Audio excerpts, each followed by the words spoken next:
તમે જોઈ રહ્યા છો સનસ્ટાર ન્યૂઝ, હર હંમેશ સત્યની સાથે નિર્ભય, હડીખમ. કેબલ ચોરીનો મામલો સામે આવ્યો છે, આરોપીઓ પકડાયા છે. આખો મામલો કઈ રીતે સામે આવ્યો? એમાં છે વાસણા પોલીસ સ્ટેશનમાં BNS કલમ 303(2), 324(2), 204, 61 અને damage two public property act 3(2) અન્વયે ગુનો દાખલ થયો છે. એમાં BSNLના સબ ડિવિઝનલ એન્જિનિયર છે, એના ફરિયાદી છે. હકીકત એવી છે કે BSNLની ઓફિસ છે જે વાસણાની અંદર, એના સિક્યુરિટી ગાર્ડ છે મનાત કરીને, એમણે જોયું કે એમની ઓફિસની સામેના ભાગે ખોદકામ થયેલું હતું અને AMCના કર્મચારી હોય એ ટાઈપના એમણે વેશ ધારણ કરી અને ખોદકામ કરી રહ્યા હતા. એટલે એમણે જઈને પૂછ્યું તમે શું કરી રહ્યા છો? તો એમણે જણાવ્યું કે ભાઈ વાયર નવો નાખવાનો છે એટલે આને કાઢી રહ્યા છે. તો એ મનાતે એવું કહ્યું કે આ તો ચાલુ વાયર છે, તમે ચાલુ વાયર જો તમારે નવા નાખવા હોય પણ આ તમે કાઢી રહ્યા છો તો ચાલુ વાયર છે. એટલે શંકા જતાં એણે એમના ઉપરી અધિકારીને ફોનથી જાણ કરી રાત્રે કે સાહેબ આ રીતે કોઈ AMCના કર્મચારી છે અને આપણો BSNLનો વાયર કાઢી રહ્યા છે. એટલે એમણે એમના અધિકારીએ પછી પોલીસને જાણ કરતા અને આને મનાતે 100 નંબર પર જાણ કરતા તાત્કાલિક ત્યાં વાસણા પોલીસ પહોંચી ગયેલી અને જગ્યા ઉપરથી 4 માણસો અને JCB અને જે વાયર કાઢેલો હતો એ બધા પોલીસે કબજે કરેલા. જે વાયર છે ટોટલી 7 લાખ રૂપિયાનો વાયર થાય છે અને જે જગ્યા ઉપરથી માણસો પકડ્યા એમાં 3 માણસો જે છે નારોલના છે, મૂળ છે UPના. એમના નામ છે રવિકાંત ઉદયભાન શર્મા, વિષ્ણુ જ્ઞાસીરામ યાદવ, જીતેશ જોગિંદરસિંહ યાદવ અને રાહુલ જંતીભાઈ ભરવાડ કરે છે. જે રાહુલ જંતીભાઈ ભરવાડ છે એ અહીંયા શાહવાડી નારોલ ખાતે રહે છે.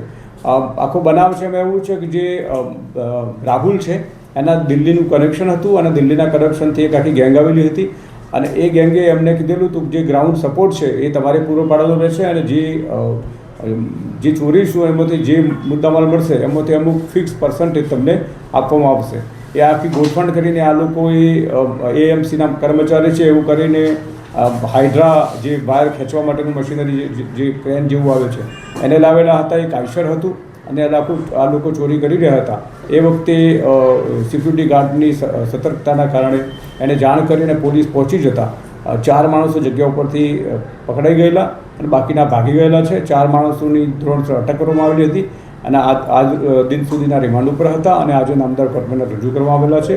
તપાસ ચાલુ છે. એટલે ખરેખર આમાં કોણ કોણ સંડોવાયેલા છે, કેવી રીતે માહિતી મળી, કેવી રીતે આ મશીનરી અને બધું કરે છે, મતલબ આના પહેલાં કોઈ ગુનાઓ કર્યા છે કે કેમ, એ દિશામાં તે વાસણા પોલીસ તપાસ કરી રહી છે.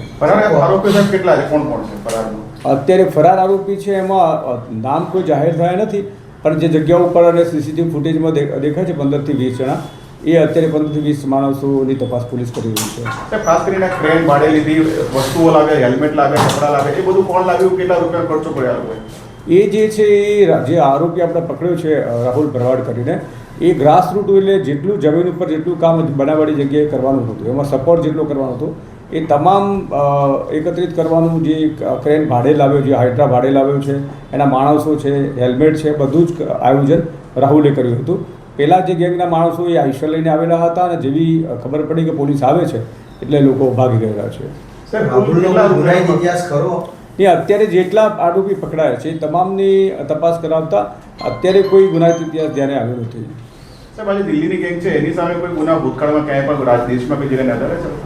એક જે દિલ્હીનો સંપર્ક હતો એ પૂછપરછમાં જાણવા મળ્યું છે, પણ દિલ્હીના ગેંગમાં કોણ કોણ હતા એ હજી ક્લિયર થયું નથી. પણ હું માનું છું ત્યાં સુધી આ જે તૈયારી કરીને સિસ્ટમેટિક ચોરીનો પ્લાન છે એ જોતાં એવું લાગે છે કે આ ગુનાહિત પ્રવૃત્તિવાળી જ ગેંગ હશે.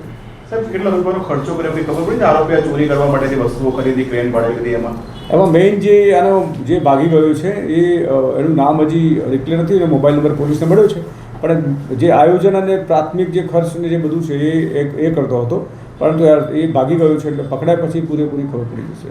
સાહેબ, AMCના કોઈ કર્મચારીની આ કેસમાં કોઈ સંડોવણી કે કોઈ તપાસમાં? ના, AMC કોઈ જગ્યાએ છે જ નહીં. આ તો ખાલી મોટાભાગે એવું છે કે BSNL જે વાયર, કોપર વાયર છે, મેઇન રોડ ઉપરથી પસાર થાય છે. એટલે કોઈ પણ ચોરી કરવી હોય તો મેઇન રોડ ઉપર કરવી પડે. મેઇન રોડ ઉપર ચોરી કરવા માટે સામાન્ય રીતે જે AMCના કર્મચારીઓ રોડનું કામકાજ કરતા હોય છે, ગટરનું કામકાજ કરતા હોય છે, રિપેરિંગનું કામકાજ કરતા હોય છે. એટલે કોઈ પણ વ્યક્તિ પૂછે જ નહીં, કારણ કે AMC જેવા દેખાય. એટલે એ ઉદ્દેશથી આ બનાવટી બધા કપડાં ધારણ કરી અને આ લોકો આરતી ચોરી કરતા હતા.